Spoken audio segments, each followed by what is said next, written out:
Friends எல்லோரும் எப்படி இருக்கிறீங்க? நம்ம பாலா ஒரு ஃபார்வர்ட் மெசேஜ் அனுப்பிச்சிருந்தாரு. ஸோ அதை உங்கள்கிட்டயும் ஷேர் பண்ணலாம் அப்படின்னு. மார்க்கெட்டு ஹெவியாக இறங்கிட்டு இருக்குதுங்க. இன்னுமே இறங்கும். இந்த வருஷமே கன்சாலிடேஷன் ஃபேஸ்லேயே இருந்தாலும் ஆச்சரியப்படுறதுக்கு இல்லை. அதாவது இறங்கி மறுபடியும் கன்சாலிடேட் ஆகி ரொம்ப நாள் நிற்கிறதுக்கும் வாய்ப்பு இருக்குது.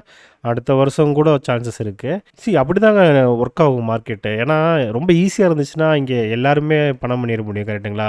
ரிஸ்க் இருக்கிறதுனால தான் அந்த ரிஸ்க்கை கரெக்டாக புரிஞ்சு அந்த ரிஸ்க் எப்படி ஓவர்டேக் பண்ணணும்னு தெரிஞ்சவங்க, எந்த மாதிரி கம்பெனி அந்த டைமில் ஹோல்ட் பண்ணணும்னு தெரிஞ்சவங்க, எந்த மாதிரி ஸ்டாக் அக்குமுலேட் பண்ணணும்னு தெரிஞ்சவங்க தான் வந்து ஜெயிப்பாங்க. ஸோ அதனால் இது ஈஸியான இடம் கிடையாது.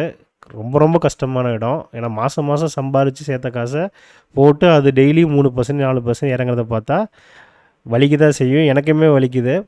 ஆனால் என்னென்னு கேட்டிங்கன்னா, எனக்கு முன்னாடி நான் இன்வெஸ்ட் பண்ணுறதுக்கு முன்னாடி வந்தப்போ இந்த மாதிரி விழுந்தா பயப்படுவேன்ல, அந்த பயம் எனக்கு இல்லை. ஒரு பெயின் இருக்குது, பட் பயம் இல்லை. ஏன்னு கேட்டிங்கன்னா, எனக்கு ஒரு கன்விக்ஷன் இருக்குது. நான் ஹோல்ட் பண்ணுறது எல்லாமே நான் அண்டர் வேல்யூடு ஸ்டாக்காக தான் பார்க்குறேன். ஃபார் எக்ஸாம்பிள் வந்து ஆர்பிசி இன்றைக்கி ரிசல்ட்டு அல்டிமேட்டாக வந்துருந்துச்சு. கேஎன்ஆர் அதுவும் நான் ரொம்ப நாளாக ஹோல்ட் பண்ணுறேன், அதுவும் அல்டிமேட் ரிசல்ட்டு. ஸோ இந்த மாதிரி டின்னா ரப்பரு அது வந்து ரெவன்யூ நல்லா இருந்துச்சு, பட் அவங்கள்ட்ட ஆப்ரேட்டிங் லெவரேஜ் குறைஞ்சிருச்சு.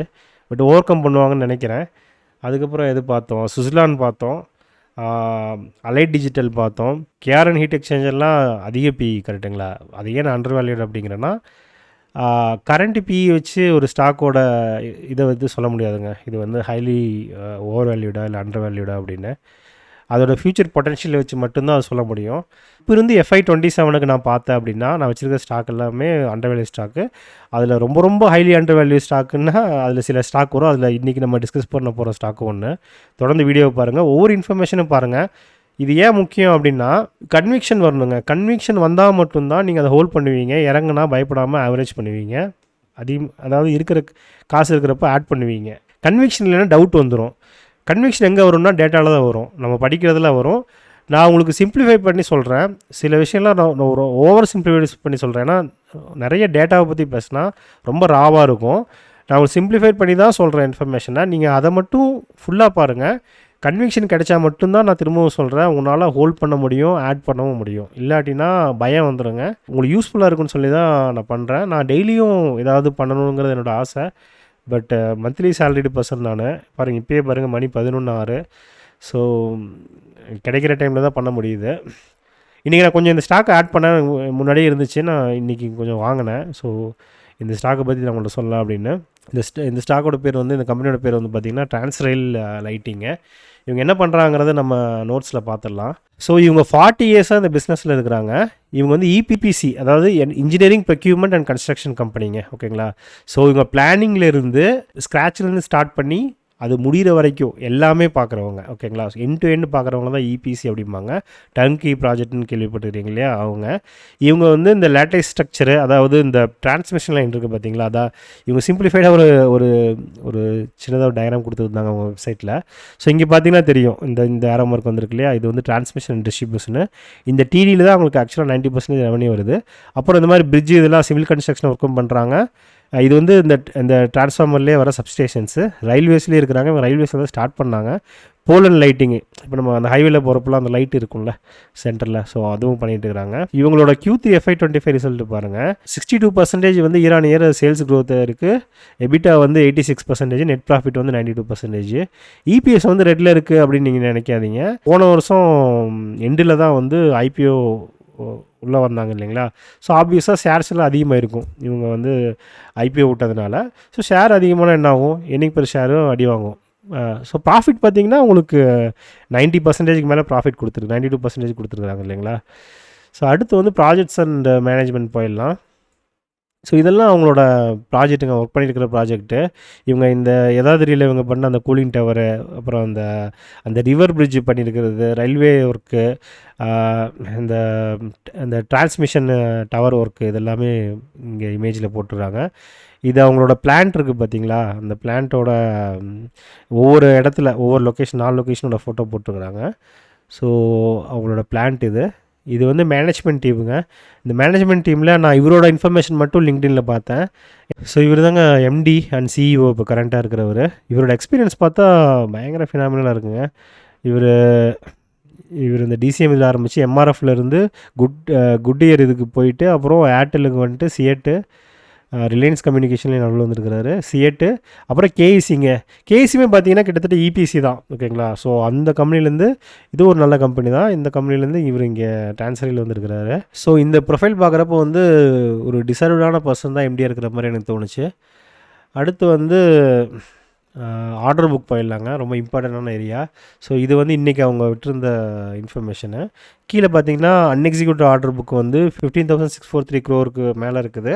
இவங்க லேட்டஸ்ட்டாக பிட் பண்ணி வந்ததே வந்து பார்த்திங்கன்னா 4715 மேலே பண்ணியிருக்கிறாங்க. ஸோ இவங்க அக்ரெசிவாக வந்து பார்த்திங்கன்னா ஆர்டர் புக்கை இன்க்ரீஸ் பண்ணிகிட்டே இருக்கிறாங்க. அதே மாதிரி கேப்பக்ஸும் பண்ணிகிட்டு இருக்கிறாங்க. இவங்களோட டோட்டல் ஆர்டர் புக்கு நான் சொன்னேன் இல்லைங்களா, அதில் வந்து 51% வந்து இன்டர்நேஷ்னலும் 49% இந்தியாவிலையும் இருக்குது. எல்1 ஆர்டர்ஸ் அப்படிங்கிறது என்னென்னு பார்த்தீங்கன்னா லோயஸ்ட்டு பிட்டிங்கு. ஸோ ஒரு ப்ராஜெக்டை வின் பண்ணுறதுக்கு. ஸோ அதுலேருந்து வந்து பார்த்திங்கன்னா ஒரு 4144 crores வந்து அவங்க ஆர்டர்ஸில் வச்சுருக்கிறாங்க. அடுத்து இது வந்து டிரான்ஸ்மிஷன் அண்ட் டிஸ்ட்ரிபியூஷனுங்க. அதான் நான் சொன்னேன் இல்லையா, 90% தான் வந்து அவங்க டிரான்ஸ்மிஷன் அண்ட் டிஸ்ட்ரிபியூஷனில் தான் அவங்களோட ஆர்டர் புக்கில் இருக்கிற சைஸு, ஓகேங்களா. அது அந்த ஆர்டர் புக்கில் இருக்கிற சைஸு. அடுத்து மார்ஜின்ஸ் அண்ட் கைடன்ஸ் போயிடலாம். மார்ஜினில் வந்து பார்த்தீங்கன்னா இவங்க இன்டர்நேஷ்னல் மார்க்கெட்டில் வந்து இவங்களுக்கு ஒரு 1 or 2% அதிகமாக வருதுங்கிற மாதிரி அவங்களோட சம்மரியில் சொல்லியிருந்தாங்க. அடுத்து நிறைய டொமஸ்டிக் ப்ராஜெக்ட்ஸும் இவங்க பிட் பண்ணிட்டு இருக்கிறாங்க. எபிட்டா மார்ஜின் வந்து 12.5%, பேட் வந்து 6% வந்து வரும் அப்படிங்கிற மாதிரி சொல்லியிருக்கிறாங்க. ஸோ இந்த பேட் 6% ஞாபகம் வச்சுக்க நம்ம இதை வச்சு தான் நம்ம கணக்கு போட போகிறோம். அடுத்து 30% ரெவன்யூ க்ரோத்து FY25ல், 25% வந்து FY26ல் சொல்லியிருக்கிறாங்க, ஓகேங்களா.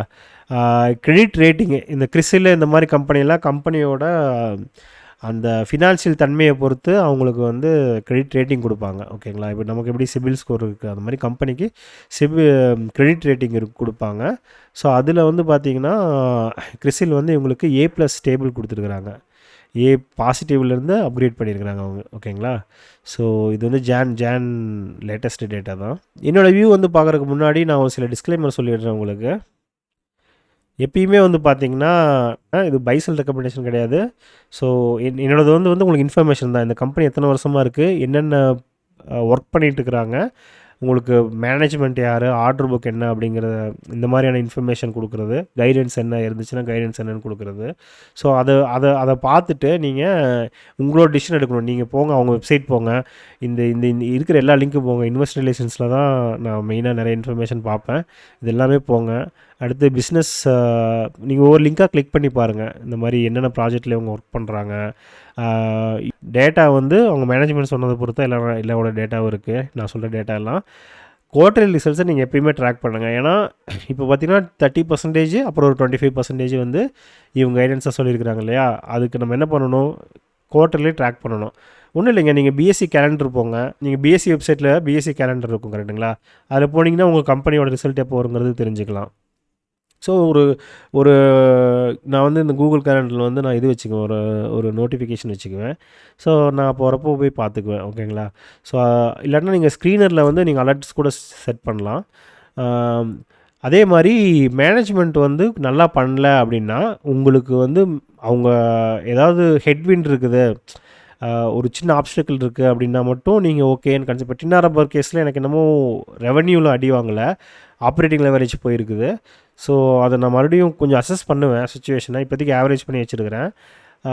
நான் அவங்களுக்கு இன்னும் 1 or 2 quarters கொடுப்பேன். ஸோ அவங்க வந்து கண்டிப்பாக பர்ஃபார்ம் பண்ணுவாங்க நம்பிக்கை இருக்குது. பண்ணலன்னா நான் ஆப்வியஸாக பொசிஷன் சைஸை குறைச்சிக்குவேன், அப்படியே கொஞ்சம் கொஞ்சமாக குறைச்சிட்டு வந்துடுவேன்.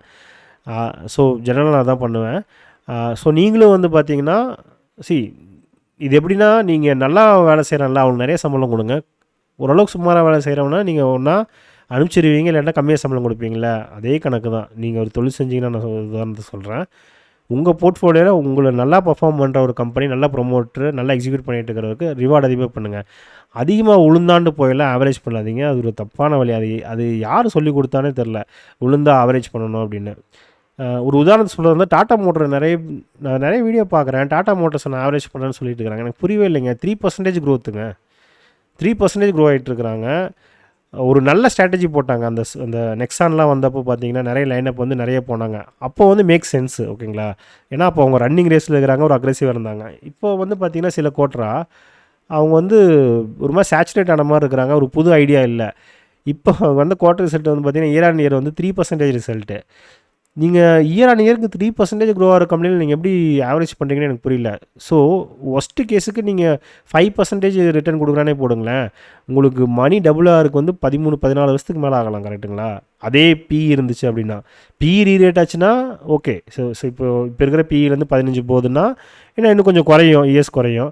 பட் இதே க்ரோத் கொடுத்துட்டு இருந்தாலும் உங்களுக்கு ஆப்வியஸாக அவ்வளோதான் வளரும். வின்னர்ஸ் அதிகமாக உங்கள் போர்ட்ஃபோலியோவில் வைங்க, லூசர்ஸை குறைச்சிட்டு வாங்க, இல்லை கட் பண்ணிவிடுங்க. ஸோ இதுதான் நான் பண்ணுறது.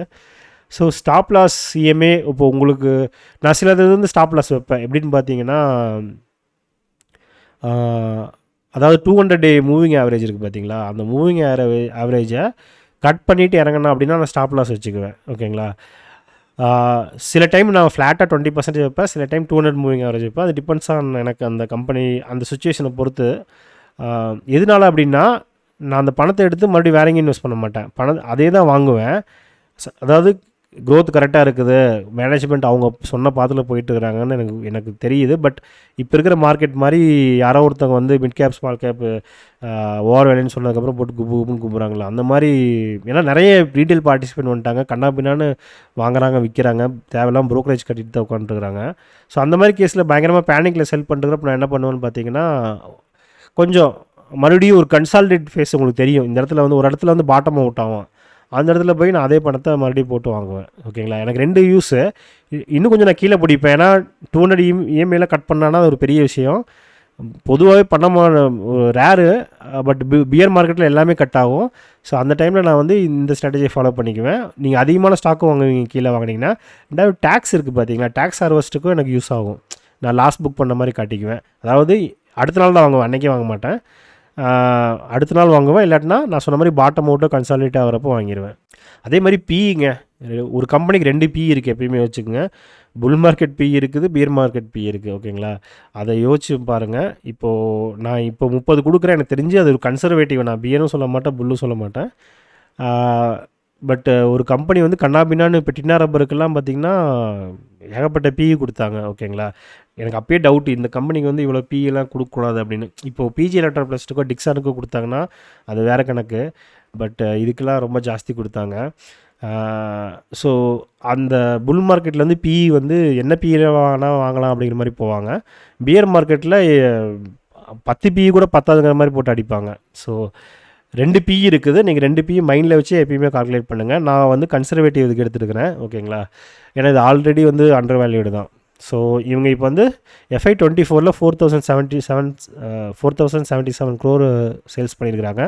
இவங்க சொன்ன மாதிரி 30% க்ரோத்து, 25% க்ரோத்து, அதில் 6% பேட்டு, அதில் வச்சு கால்குலேட் பண்ணுறப்போ எனக்கு இபிஎஸ் கிட்டத்தட்ட 29.6 வருது. ஓகேங்களா? ஸோ 29.6ங்கிறப்ப எனக்கு தெரிஞ்சு ஒரு 900 ரேஞ்சு அப்படிங்கிறது வந்து ஒரு கரெக்டான ஃப்யூச்சர் வேல்யூ. ஓகேங்களா? இது வந்து டார்கெட் கிடையாது. இது நான் கணக்கு பண்ணுற ஒரு ஃப்யூச்சர் வேல்யூவில் வரலாம் அப்படிங்கிறது. இதுதாங்க நான் சொல்ல வந்தது. இதை பேஸ் பண்ணி நீங்கள் உங்கள் கால் எடுங்க, நீங்கள் ஸ்டடி பண்ணுங்கள். ஒவ்வொரு நேரமும் ஒவ்வொரு நிமிஷமும் நீங்கள் பார்த்தது பயனுள்ளதாக இருக்கும்னு நான் நினைக்கிறேன். நான் உங்களை மறுபடியும் இன்னொரு வீடியோவில் சந்திக்கிறேன். பாய்ங்க.